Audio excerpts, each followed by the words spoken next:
I met this guy online. We chatted for a couple of weeks, and he seemed normal enough. Nice, funny, nothing weird in the messages. We agreed to meet at a small diner downtown for dinner.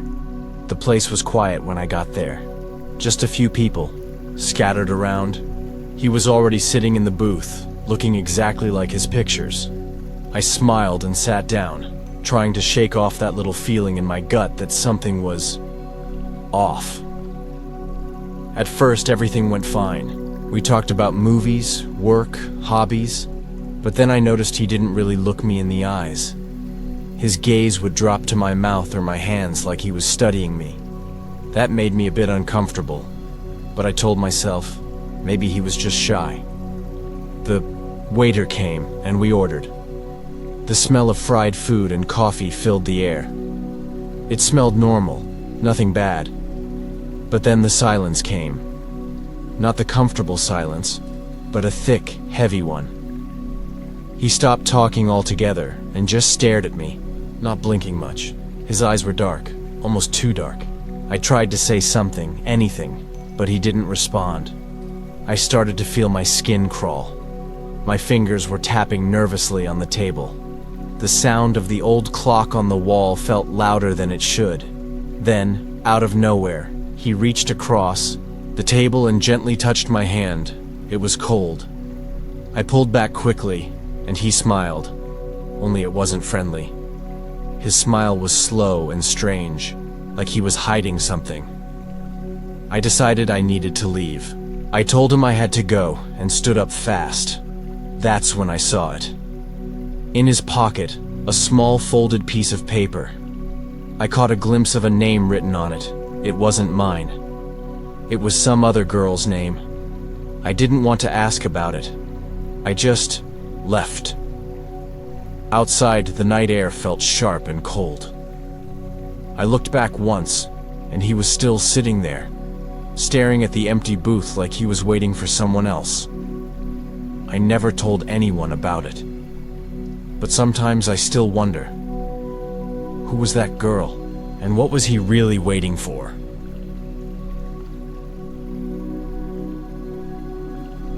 I'm usually pretty careful about blind dates. I don't meet people at their homes or invite them to mine right away. But this time, something felt different. Or maybe I just ignored the warning signs. It started online, like many blind dates do. I met this guy on a dating app. We messaged back and forth for a week. His messages were funny, polite, and he seemed interested. He suggested meeting at a cafe first, and I agreed. The first meeting was okay, nothing special, but not bad either. Then, after a few days, he asked if I wanted to come over to his apartment. He said it was close by and that we could watch a movie. I hesitated, but after some back and forth, I said yes. I thought it might be safe since I knew the neighborhood and had his address. The night came. The sky was gray, and the soft rain was falling as I walked to his building. The street smelled like wet pavement and cold air. I felt nervous, but tried to tell myself it was just normal first date jitters. I buzzed his apartment, and he let me in. The building was old, with creaky, wooden floors and a faint smell of dampness. We took the elevator up, and he kept smiling like everything was fine. His apartment door was old too, with scratches on the wood. I noticed a small peephole that didn't look like it had been cleaned in a while.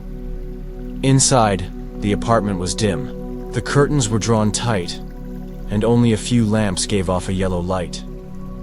It smelled musty, like old furniture mixed with something I couldn't place. He offered me a drink, but I declined. We sat on a couch that looked like it hadn't been cleaned recently. He put on a movie, but I wasn't really watching it. My eyes kept drifting around the room. There were strange things scattered everywhere. Old magazines, broken picture frames with no pictures inside, and some strange little boxes stacked in a corner. I asked about the boxes, but he just said they were stuff from work. I didn't press. As the movie played, I felt a growing chill. Not just because the window was slightly open and the rain was blowing in. It was something else. My skin prickled. I tried to focus on the movie, but then I heard it. A faint noise coming from the hallway outside the apartment door. Like scratching. Paused the movie and listened. The scratching stopped.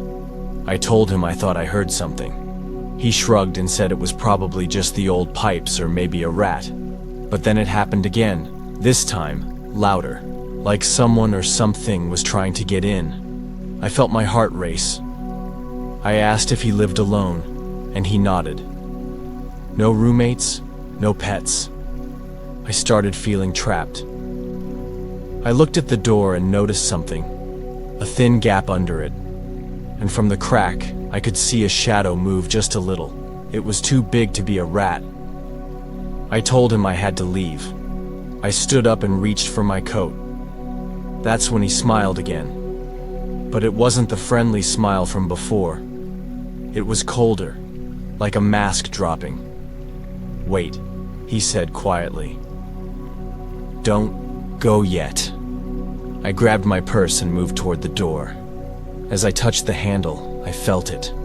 A cold hand brushing against mine from the hallway side. I froze. I whispered, "What the hell is that?" He didn't answer. He just looked at me. Suddenly, the scratching started again, faster now. The shadow under the door twisted and moved like it was alive.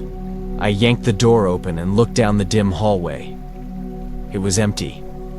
No one was there. The hallway smelled like wet concrete, the kind smell you get after rain. I slammed the door shut and locked it. My hands were shaking so badly I dropped my keys on the floor. He laughed softly. "You're overreacting. It's nothing." But I knew it wasn't nothing. I grabbed my jacket and headed for the door again. This time, I threw it open and ran down the stairs. The rain had stopped. The street was empty and silent. I didn't look back until I was a few blocks away. When I did, I saw his apartment light flicker off, like someone had just closed the curtains tight. I went home and locked every door and window. I kept hearing small noises all night, scratching at the windows, soft breathing near the vents. I never told him I left early. I never answered his calls or messages after that night. Weeks later, I looked up his address online. The building was condemned months ago for safety reasons. The landlord had been forced to evict everyone because of strange noises, broken locks, and reports of people seeing shadows moving in empty apartments. No one knew what happened to him. But sometimes when I'm alone in my room, I swear I hear scratching at my door, and I feel a cold breath on my neck, like someone is still watching me. I don't know what I walked into that night, and I don't want to find out.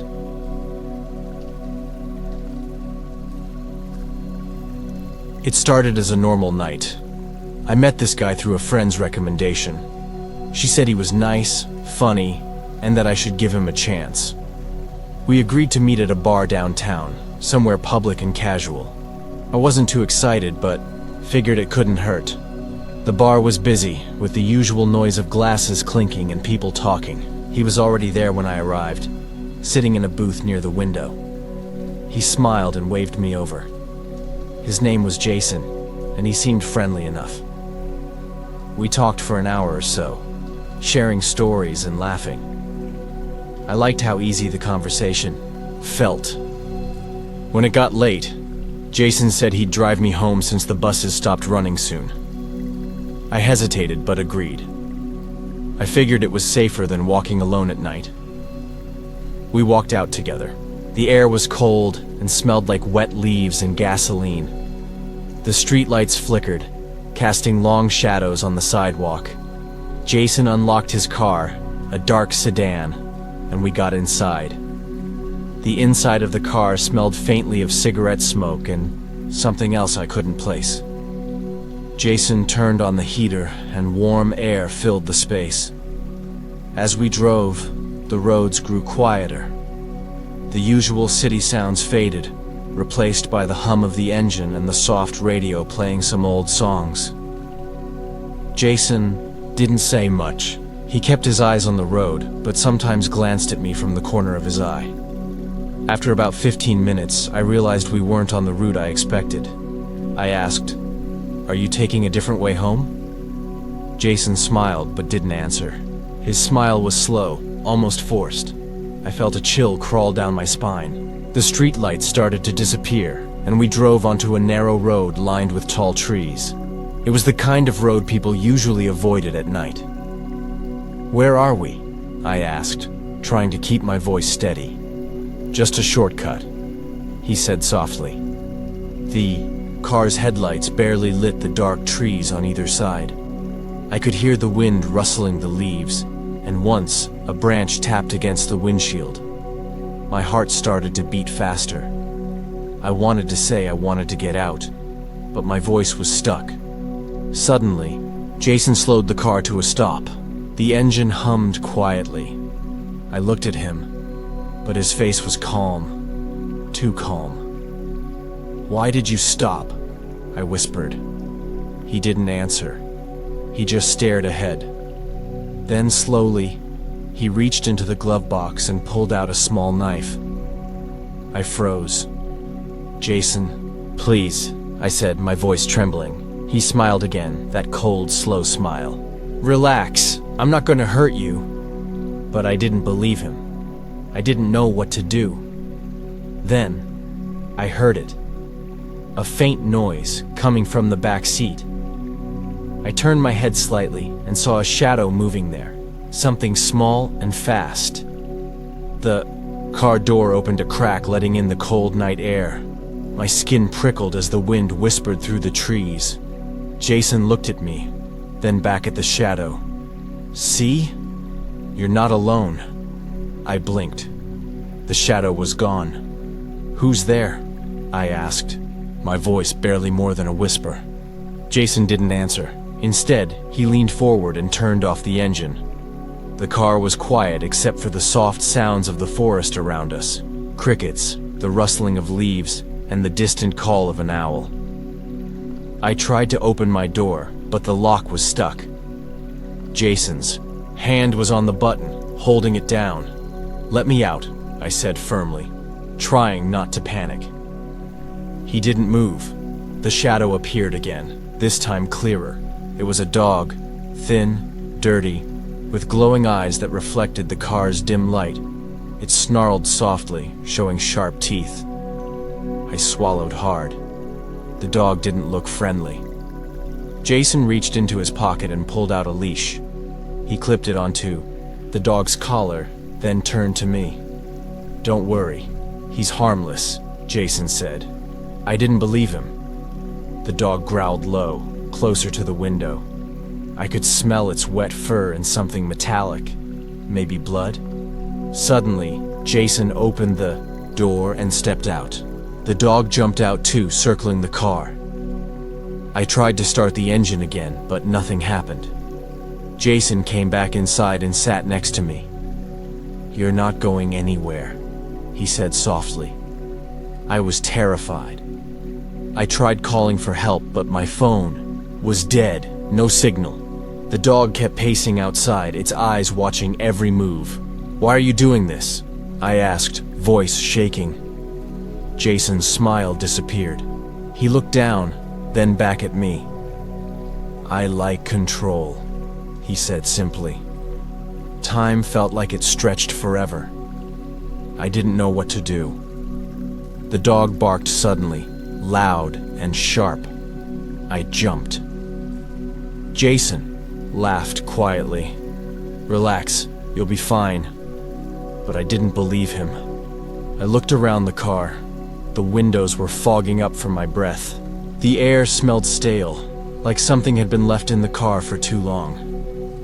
I kept thinking about how easy it would be to break the window or scream for help, but I was frozen with fear.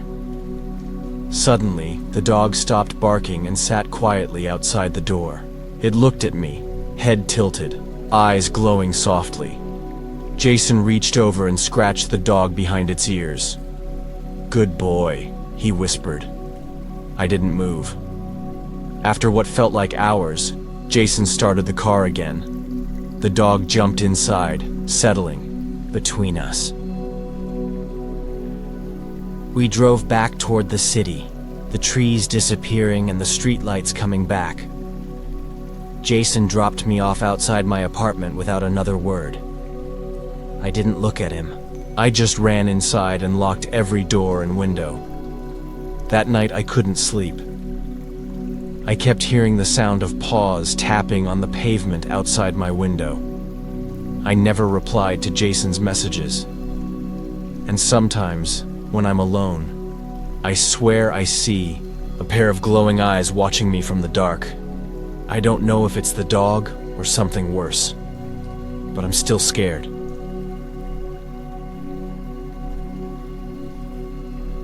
I don't usually take elevators alone, especially late at night. But that night, I didn't have a choice. It was the first blind date I'd agreed to in a long time, and I was trying to be brave. His name was Mark. We met on a dating app, and after texting for a week, he suggested meeting at a nice restaurant in the city. The place was in a tall building with a fancy lobby. I arrived early, nervous but hopeful. Mark showed up looking friendly and clean-cut. We had a good dinner, nothing crazy, just easy conversation. When the restaurant closed, he said he'd walk me to the subway station. I told him my apartment was in the same building as the restaurant, on the 18th floor, and he offered to take the elevator with me. At first, it seemed normal. We got into the elevator together. It was small, with shiny metal walls and a soft humming sound from the machines. Above, the elevator was mostly empty except for us. The doors closed, and we started moving up. The building was old. The elevator shook slightly as it moved, and I noticed the lights flicker. It smelled like old metal mixed with something faintly sweet, maybe cleaning products or something else. Mark talked quietly about his job, and I listened, but I kept feeling uneasy. There was a silence between us that stretched longer than normal. Suddenly, the elevator jerked to a stop between floors. The lights flickered off completely, plunging us into darkness. I gasped. Mark's voice was calm. "It's just a power glitch. Happens sometimes." He pulled out his phone and turned on the flashlight. I shivered as the cold light revealed our faces close together in the small space. The elevator creaked softly around us. Minutes passed. I pressed the emergency button, but there was no answer. The silence was thick, except for the faint humming of the elevator machinery and our breathing. Then I heard it. A soft tapping coming from the corner behind Mark. I looked, but I couldn't see anything in the dark. I asked, "Did you hear that?" He shook his head. "Probably just the elevator," but I wasn't sure. The tapping grew louder, slow and steady, like fingernails on metal. I felt my heart race. I wanted to move away, but there was nowhere to go. Suddenly the elevator shook again, and I heard a soft whisper. It wasn't Mark's voice. It was low and breathy, almost like someone was right behind me, whispering my name. I spun around, shining the flashlight everywhere. Nothing. Mark looked uneasy now, but he tried to stay calm. The whispering stopped. Then, I felt it. A cold breath on my neck like someone had just exhaled right behind me. I froze. "Who's there?" I whispered. No answer. Mark stepped closer to me. "Let's just wait for help," he said, but I could tell he was scared too. Time dragged on. The tapping started again, now faster, more urgent.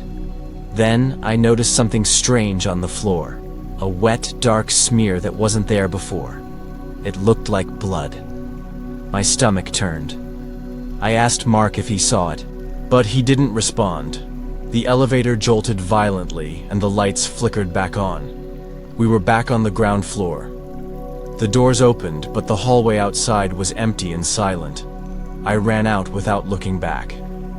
Days later, I heard from a friend that the building had a tragic accident years ago. A man was stuck in that same elevator overnight and never made it out. The building was supposed to be haunted, but I never believed in ghosts until that night. Now, every time I take an elevator, I remember the tapping, the whispering, and the cold breath. Sometimes I feel like I'm still trapped in that elevator, waiting for help that never comes.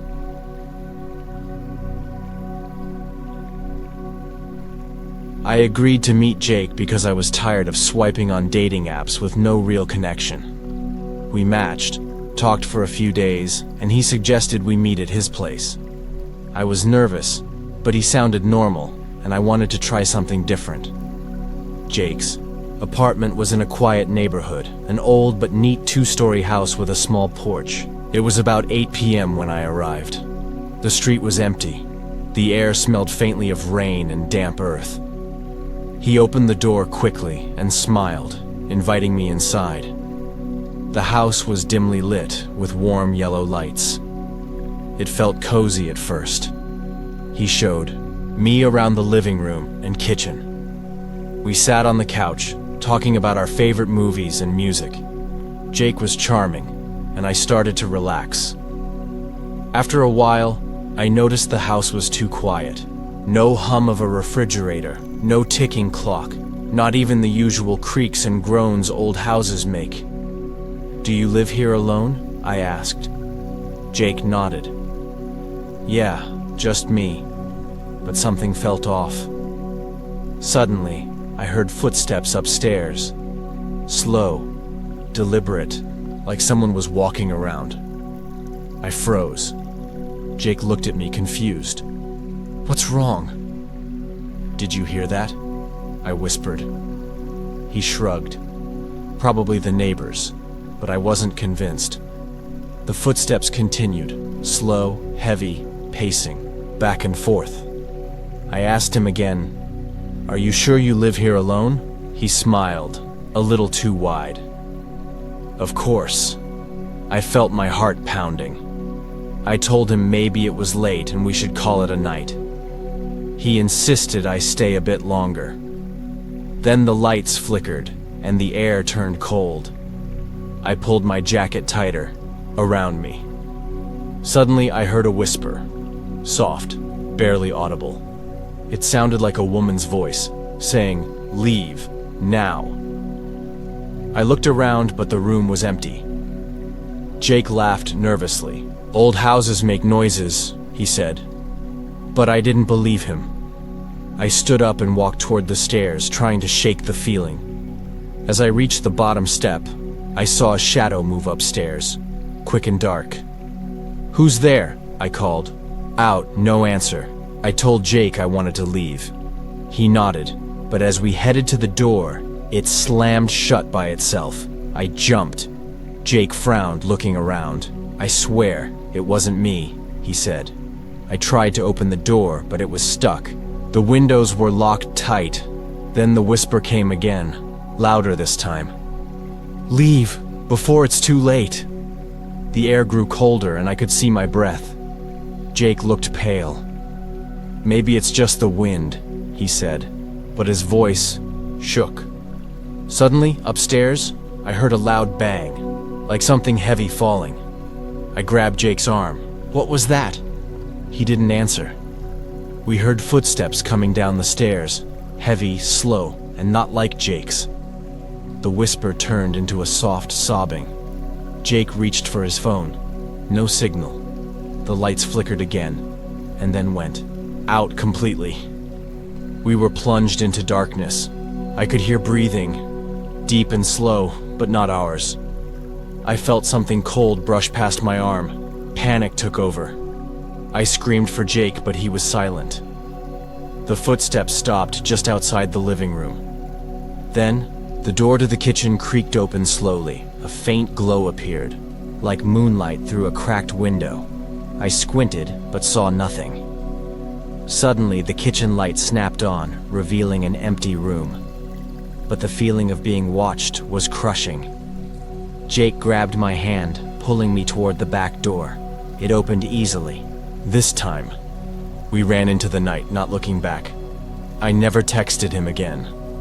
Later, I asked a neighbor about the house. She looked uneasy and said, "That place, Something bad happened there years ago. A woman died upstairs. People say the house never felt empty after. I don't know what I experienced that night, but sometimes, when I close my eyes, I hear the whisper and the footsteps.